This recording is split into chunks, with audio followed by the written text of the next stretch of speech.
Welcome sa ating channel. We are here guys today to talk about one of the a bit underrated new chassis of Techwear. There's no much hype about it. Actually, it's a new model from Techwear. It is the VX90M. Pero sa mga nagtataka, bakit this is a bit pricey compared sa mga ibang models ng Techwear, let's find out what are the features and what makes this chassis looks like a flagship ng ibang mga mainstream brand. That is something that we will talk about this overview video of Techwear VX90M. For more videos like this, feel free to subscribe.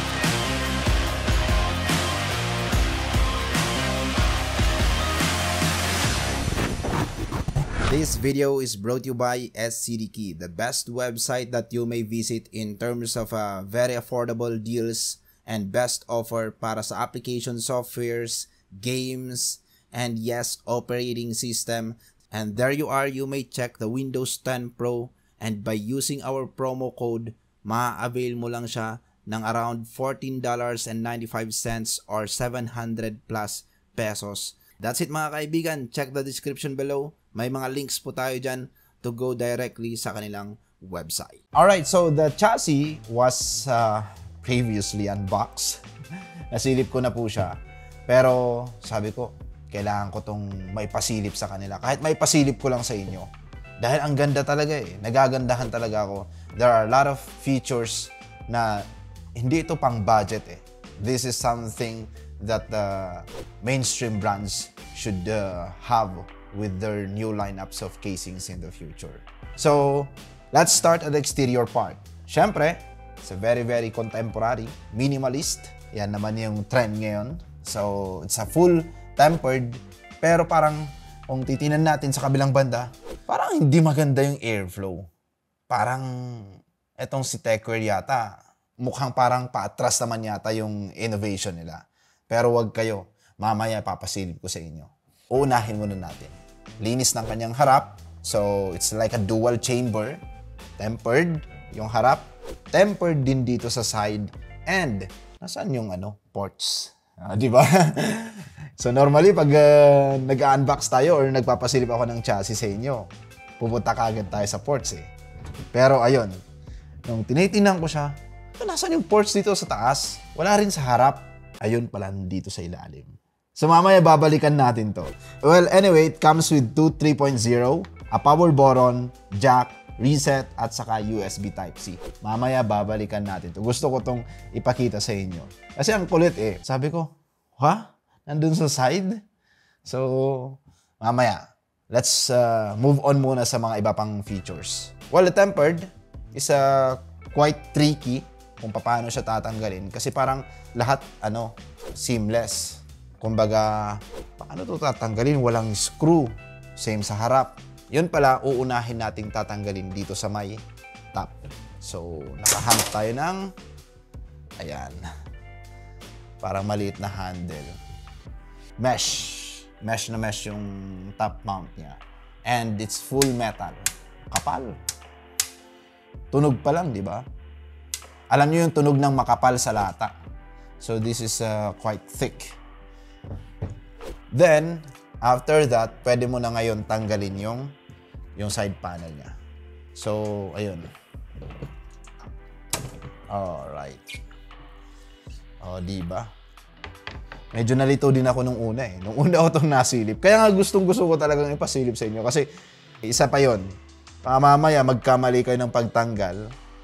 Kala nyo, side panel kagad. Pwede rin naman, pwedeng unahin, side panel, huwag nang tanggalin yung top. Pero mas magkakaroon ka kasi ng grip on both side kung matatanggal mo muna yung top, then dito mo hahawakan yan dito sa side na to. Now, pagdating mo dito sa loob, makikita mo, napaka-premium. So this is compatible for 360 radiator. So ngayon, ang tanong nyo sa akin, restricted nga ba talaga yung airflow? Hindi.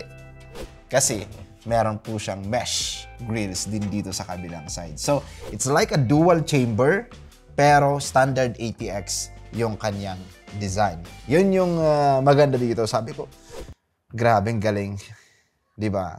Minsan kasi yung dual chamber ayaw natin kasi napaka-wide niya. So pagdating sa space, medyo may konting struggle, lalong-lalo na kung masikip yung space natin. So if you want something like a dual chamber, yet standard lang yung kanyang width, this is, I think, the go-to chassis that you may consider. Galing ni Techwear talaga dito. So, ayun, paano tatanggalin yung side, ganun din. Kung paano mo tinanggal yung kabila, ganun din. Diba? And because of that, I think pwede nating pagpalitin. So, ibig sabihin, pwedeng dito sa kabilang side naman yung tempered. Subukan kaya natin. Hindi ko alam to eh. Pero, let's try. Wow, pwede. Oh. So, kung gusto mong i-flex ngayon, yung cable management mo, pwede. Kaso nga lang, restricted na yung airflow. So, hindi pwede. Pwede siyang gawin, pero hindi siya reasonable. Kaya atang ayaw na matanggal. Baka mabasag ko. Oops. Ayan. Pwede. Galing ha. Pwedeng pagpalitin pala. Pero I don't think it's reasonable. Kasi mawawala na yung mesh grills dito eh. Syempre ito intake. So, saan ngayon papasok yung hangin? Pwede rin naman kung pwedeng mag-mount siguro ng fans sa mismong grills. However, hindi. So, siguro kung ito pwedeng paglagyan ng fans. Tapos, parang for aesthetics purposes na lang dito. So, pwede ka maglagay ng 3 fans dito. Tapos kung dito mo na ngayon sa kabila ilalagay, maglalagay ka pa ng fans. It will fit, pero it's not reasonable. Okay, hindi siya functional. So mabalik tayo, makikita nyo dyan ngayon, meron siyang rubber grommets sa kanyang PSU shroud where you will route yung GPU or yung VGA, video card cables, dito. And napaka-spacious, napaka-generous pagdating sa carrots, ang lalaki, pati dito. Ngayon, ito is something very important, especially nowadays, 'di ba? Usong-uso na ngayon yung sleeved. Dahil kung gusto nating mas uniform yung cables natin, gusto natin siya naka-sleeves. At the same time, uso na rin ngayon yung may mga ilaw, yung Lianli Strimer series ng kanilang cables. So kung medyo masikip, mahirap ilusot yung mga kable. Pero with this, you have the options ngayon. Kasi minsan pinipilit natin, tinitwist natin just to route the cables. So, with this kind of design pagdating sa car-routes, you have a very, kumbaga, limitless yung options mo pagdating sa pag-route ng cables. Same din dito. So, if you will be installing mini ITX, you can have it here. If you are going for full ATX, you can also use this part. Dami butas. Galing. You have options. Yun siguro. Yung pinaka-the best na masasabi ko dito. You have tons of options on how you will route your cables. So in terms of cable management, no doubt that this is a good chassis that you may consider. At the same time, pagdating din sa kanyang expansion slot covers, tinan nyo, removable din siya. So this is really targeting the high-end market with a Techwear brand that is known pagdating sa bang for the buck options. And full mesh. Pati dito sa likod. So, kumbaga, kinompensate niya yung kanyang restricted na front panel and side panel by having a full mesh top, full mesh rear, at the same time, meron ding mesh dito sa kabilang side. So, let's now move on at the other side. Makikita naman natin dito ang kanyang cable management area. And yes, it does have at least almost 1 inch clearance for cable management. Good enough since malaki din naman yung space dito. And at the same time, look. Diba? May butas din dito. Galing. So, ibig sabihin, pwede kang maglagay din kasi ng SSD dito sa kabila.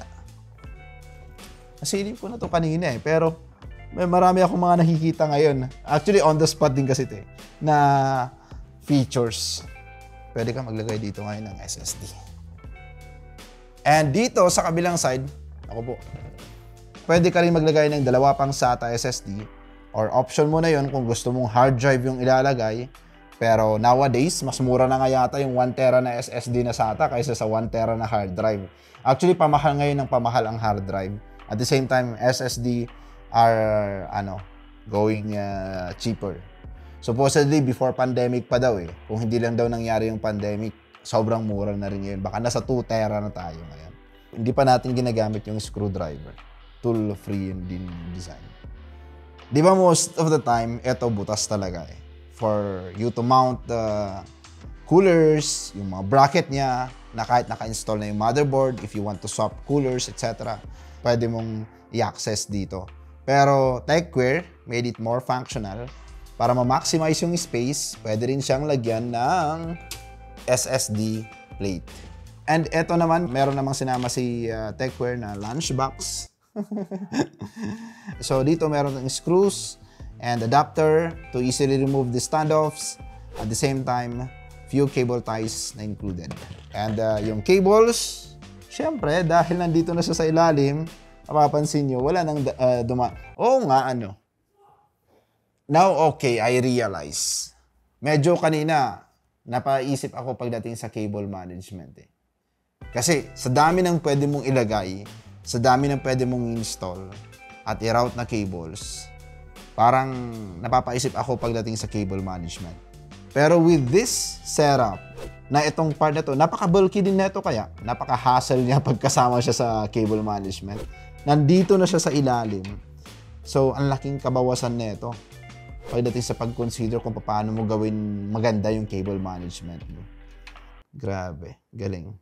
Anyway, this is designed for Micro ATX. And let's now check at the bottom.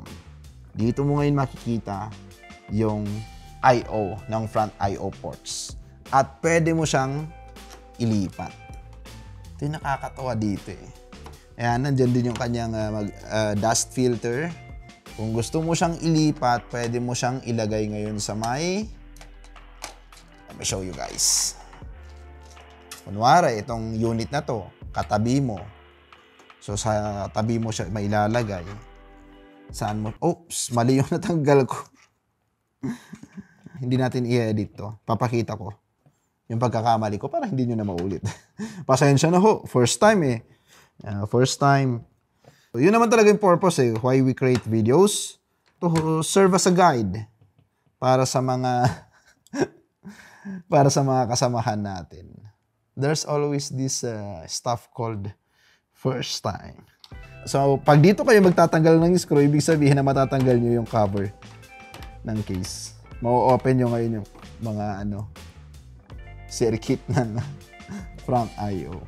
So, dapat ang screw na tatanggalin natin is yung isa.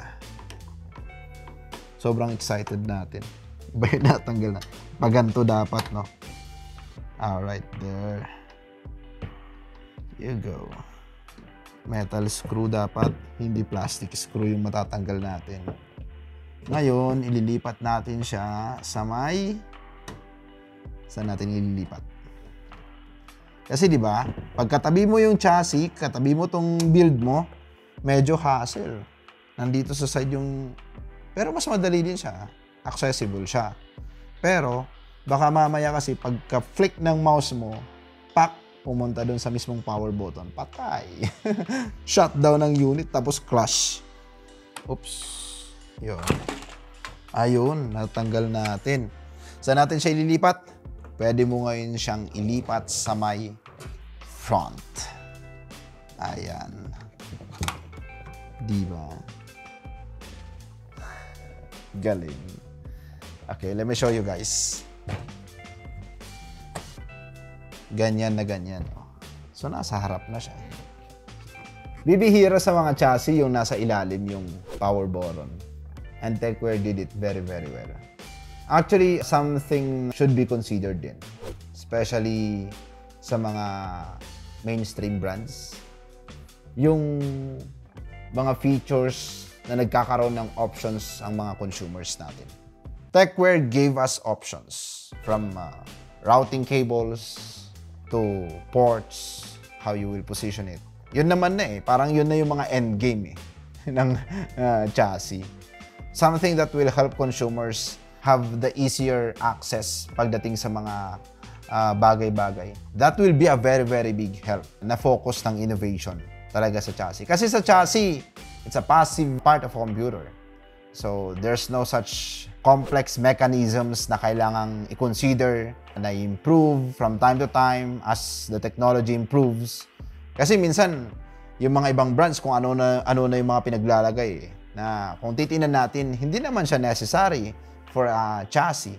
Pero this part, this is something very, very big deal. You have the option where you will place the port. It's either sa side or it's either sa front. That is a very huge help para sa ating mga consumer. Alright, so that's it for the VX90M, a chassis that you may consider, especially if you are going for a bit more mainstream products inside, like you will be going for RTX 4060 and higher, you will be going for Ryzen 7, Ryzen 9, and Intel Core i7, or yeah, not for i9. So, eto, napakaganda at napakasulit niyang chassis. A flagship or mainstream build, features, innovations, all are on point. VX90M is now the chassis that you may have. Now, for more videos like this, feel free to subscribe.